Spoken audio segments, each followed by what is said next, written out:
Elite Facts presents 7 totally weird things ancient people actually did. 7.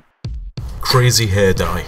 Now I know what you're thinking, what do you mean this is strange? We do this all the time today. And while that is true, it was far different than it is today. Many of us may not realise this, dyeing hair has actually been a common thing for a long time. However, the methods of using hair dye back then were absolutely insane. To simply put it, people in ancient times didn't have the knowledge of basic chemistry.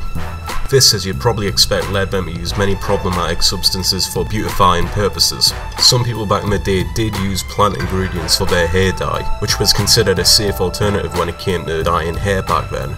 However, that wasn't good enough for beauticians at the time, and unfortunately didn't last very long when applied to the hair. Hence, in order to get a more permanent look, the Romans and Greeks made use of dye with sulfuric and lead content. Of course, this led to a lot of health problems, as you'd probably expect. There is no way you can get away with this today. If you even mention the use of sulfur within the same paragraph as hair dye, people will look at you as if you were certifiably insane. 6. Gnarly medicine.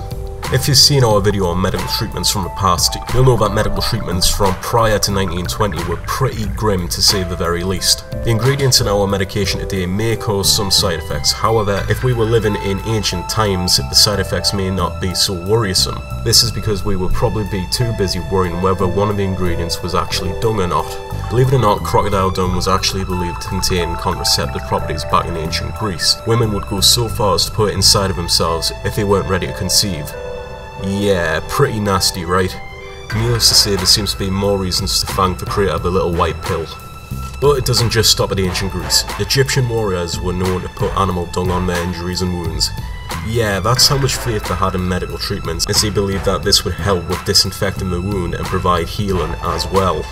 But those are just 2 examples. If you look into medical histories from other societies from different time periods, you'll see that animal dung was a common treatment method. Thank God times have changed. 5. Roman fathers had a thing for slavery. Roman fathers not only owned their own daughters, and we mean own them as in slavery, but they also had all the right in the world to sell their sons into slavery. Yeah, they could do that back then. So if Papa was running low on cash, he could take his least favourite son to the market and sell him to keep the house running. The father could even decide whether a newborn baby was worth keeping or not. Truly disgusting parenting. Oh, but don't worry, they had rules behind this. Because, you know, that makes things better, doesn't it? Apparently back then there was a limit to this aspect of selling your sons into slavery. The person who bought your son sent them back, the father could sell them again. However, he could not sell him more than 3 times. This is where he would be branded as a bad father, because, you know, he was a good father in the first place, wasn't he? Yeah, history can kind of be confusing sometimes. Fortunately, however, many Roman fathers were less cruel than the laws allowed them to be. After all, they were fathers of the children in question. Hopefully things weren't as bad for the offspring as these strange traditions make them out to be. 4. Cats were treated like kings. Yeah, not much has really changed, has it? In the modern world, our love for cats knows no bounds. Now sure, there's a lot of dog lovers out there, however cats are the ones taking up most of the people's time on the internet.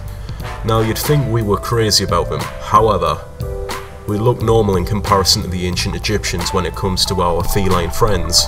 These people would literally worship cats and even mummify them like they did their rulers. Anyone who harmed a cat would face a death sentence. While we like the idea of cat-loving people, we're not so sure if we can agree with their ways of mourning a cat's death. Many Egyptians would even shave their own eyebrows off when their cat passed away. I mean, come on, we do love cats, but can you honestly see yourself shaving your eyebrows for them?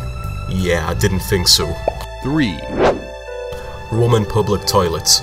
Roman public toilets were a common practice back in ancient Rome. The reason these public toilets were so common is because not everyone had their own private toilets for their own personal use. This was something that only the wealthiest citizens were able to afford. Those public lavatories were a social experience where people used to talk about politics in their daily lives. The strangest thing was the way those lavatories work. Toilets were almost the same system as we use today, but the hygiene stick was something unthinkable for modern standards. That stick you see with the sponge on one end was used by everyone who went in to use that toilet. Yeah, hygiene wasn't exactly their best feature. 2. Head drilling was a common medical treatment. Here's another treatment we mentioned in our historical medical treatments video. This one is just painful to imagine. So, as you'd probably expect, Doctors were always very curious about the human body and used several proven methods to cure diseases. And we use the term proven very, very lightly. Trepanation, and I do apologise if I'm pronouncing that wrong, was one of them. Now, what is trepanation? Trepanation is where a group of doctors would drill a hole into the patient's skull. The reason behind this is because doctors believe they could cure illnesses such as convulsions, headaches, and infections. They thought that different diseases were caused by an evil spirit trapped inside the human's head, and so they drilled holes in to let the spirit out. Yeah, might be the craziest thing I've ever heard. Thankfully, this wasn't a common trend, and it didn't exactly take off and has since been left in the Middle Ages. 1. Memento Mori. Okay, so we're ending this list on a bit of a dark one from the Victorian era. Now, because of YouTube guidelines, we can't show any photos. Post-mortem photography, otherwise better known in Victorian times as Memento Mori, is a Latin phrase meaning "remember you shall die." In the Victorian era, photography was an invention that was still in development and was considered extremely costly if wanting a photo session. When a loved one has passed away, their relatives would sometimes have a photograph taken of the corpse in a pose that in most cases taken with other members of the family. For the vast majority of Victorians, this was the only time they would be photographed. In these photographs, the effect of life was sometimes added by either propping the subject's eyes open before taking the photo or painting pupils onto the photographic print after the photo was developed. When it came to photos of adults, they were more commonly posed in chairs or even braced on specially designed frames. It's just way too creepy to even comprehend. Count yourself lucky we don't have this nowadays.